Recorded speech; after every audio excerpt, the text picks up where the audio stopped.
Hello मंडळी, माझं नाव आहे अजय चव्हाण आणि मी जिथे राहायचो माझं ओल्ड घर मी तुम्हाला दाखवणार आहे.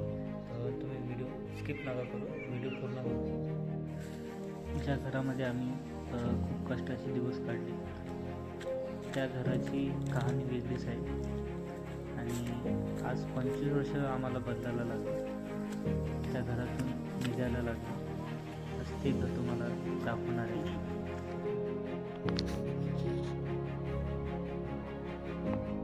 मला आज पण आठवते, पावसाळ्यामध्ये घर पाण्यानं गळायचं. तेव्हा आई आणि बाबा रात्रभर पाणी उपसायचे, बाहेरचं पाणी घरामध्ये यायचं आणि आम्ही चांगलं झोपावं म्हणून आम्हाला पलंगाच्या खाली झोपून द्यायचे आणि ते रात्रभर जागे राहायचे. तुम्हाला व्हिडिओ आवडला असेल तर तुम्ही फॉलो करून घ्या असेच व्हिडिओ पाहण्यासाठी.